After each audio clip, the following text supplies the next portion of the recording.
sejahtera kepada semua. Saya Kabilan Merubiah daripada Kumpulan 9 dan kumpulan kami ingin membentangkan tentang pluralisme. Apa itu pluralisme?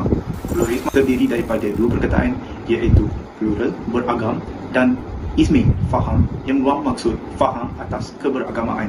Secara umumnya, pluralisme merupakan kefahaman yang menghargai adanya perbezaan dalam suatu.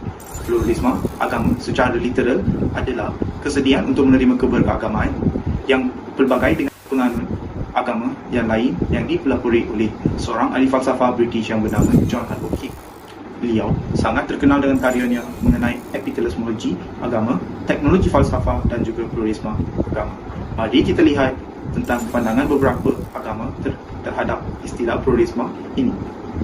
Pandangan Islam secara terang-terangan telah melarang pluralisme melalui fatwa yang telah diterbitkan oleh Majlis Ulama Indonesia kerana ia bertentangan dengan ajaran Islam. Berbeza pula dengan pandangan Hindu yang mengatakan sekiranya semua agama adalah sama, maka akan berlaku kerugian besar dari agama Hindu yang mereka cintai. Kata seorang cendekiawan Hindu. Begitu juga dengan pandangan Buddha yang mengatakan bahawa janganlah kita menghormat agama sendiri dengan mencela agama orang lain. Sebaliknya, hendaklah menghormati agama orang lain atas dasar tertentu dengan tujuan untuk membantu agama sendiri berkembang di samping menguntungkan agama lain. Terdapat satu pandangan yang dinyatakan oleh M. Hilali Pasha bahawa pluralisme agama tidak kaku dengan terhadap dalam tiga versi. Yang pertama ialah hanya satu agama yang benar dan terima di dunia. Model kedua ialah memberi penglibatan dalam pluralisme. Versi ketiga ialah mereka percaya bahawa terdapat lebih daripada satu agama yang betul di dunia ini. Jadi, kebanyakan yang Islam Indonesia percaya idea versi ketiga.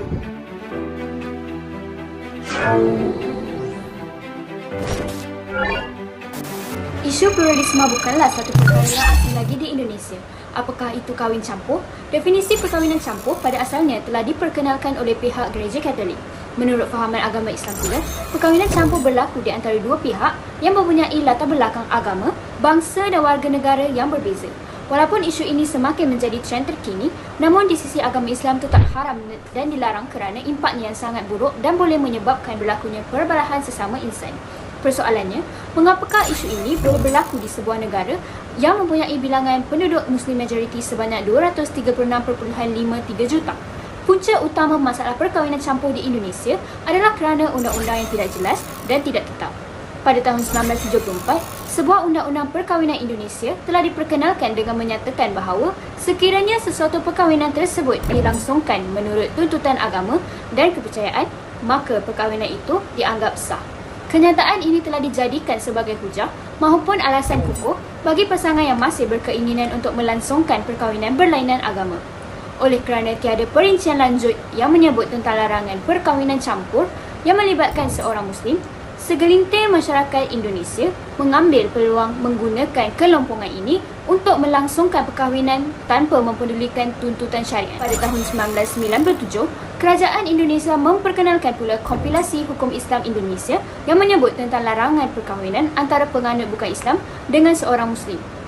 Walau bagaimanapun, masih terdapat perbezaan di antara hukum dalam kompilasi tersebut dengan undang-undang yang diamalkan di negara itu. Majlis Ulama Indonesia juga telah mengeluarkan sebuah fatwa kontroversial yang melarang kaum Muslim mengembangkan gagasan tentang pluralisme agama sehingga mengundang perdebatan panas di kalangan sarjana Muslim Indonesia. Persoalannya, sejauh manakah perkahwinan campur ini dapat bertahan? Setiap tindakan pasti akan disusuli dengan cabaran. Antara cabarannya ialah stereotip dan komen negatif masyarakat sekeliling, difitnah, dikeji dan dihina. Selain itu, terjadinya drama penolakan dari keluarga yang menyebabkan timbul rasa pengasingan dan berakhir dengan penceraian.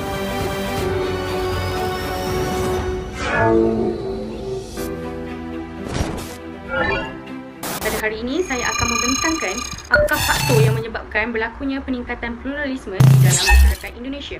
Faktor yang pertama ialah kerana masyarakat Indonesia ingin bebas dan bertindak mengikut kepercayaan mereka. Kurang fahaman agama menyebabkan individu tersebut ingin bertindak mengikut fahaman dan perasaan mereka tanpa memikirkan batasan yang telah ditetapkan dalam agama kita, iaitu agama Islam. Contohnya, mereka yang berfikiran dan digelar sebagai free thinker lebih mudah terpengaruh dengan gerakan pluralisme kerana mereka mempunyai pendapat dan fahaman mereka yang tersendiri. Golongan ini merupakan golongan yang terpengaruh dengan gagasan yang dianjurkan oleh John Dewey yang menganggap bahawa semua agama adalah sama rata. Faktor yang kedua ialah terdapat kepelbagaian budaya dan agama di dalam masyarakat Indonesia. Majoriti masyarakat Indonesia adalah beragama Islam. Terdapat segelintir masyarakat Indonesia yang beragama Islam inginkan hak kesamarataan di dalam agama. Masyarakat Indonesia yang berbilang bangsa dan agama inginkan hak kesamarataan agama yang melibatkan hal perkahwinan, di mana mereka berpendapat bahawa mereka berhak berkahwin dengan sesiapa yang bukan beragama Islam dan individu tersebut bebas mengamalkan ajaran dan pegangan yang dibawa oleh mereka.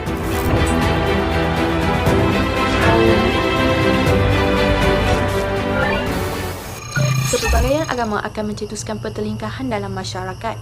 Hal ini dikatakan demikian kerana fatwa agama Islam melarang pluralisme kepada penganutnya dalam memastikan akidah umat Islam terjaga. Ini akan menimbulkan perasaan tidak puas hati dalam kalangan penyokong pluralisme. Hal ini juga menyebabkan timbulnya pertelingkahan dalam kalangan masyarakat sekiranya isu pluralisme ini dibangkitkan. Sebagai contoh, golongan yang menyokong pluralisme akan bertelingkah bersama golongan yang menentang pluralisme.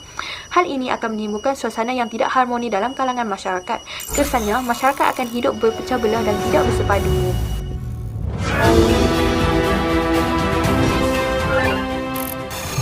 Pluralisme agama merupakan fahaman yang mengandungi kebaikan dan juga keburukan. Melalui kecanggihan teknologi maklumat pada masa kini, fahaman ini tersebar dengan sangat meluas. Amat membimbangkan lagi apabila golongan muda yang mudah terpengaruh dengan fahaman ini. Jelas sekali punca yang menyebabkan mereka mudah terjerumus ke dalam fahaman ini ialah mereka tidak didedahkan dengan lanjut tentang bahayanya pluralisme serta kekurangan pendidikan agama. Oleh itu, diharapkan agar golongan muda dan seluruh umat Islam mengambil cakna akan perkara ini dalam menerapkan penghayatan akidah yang sebenar serta mempunyai jati diri agar tidak terjerumus ke dalam ideologi yang mampu menghancurkan masa depan Islam.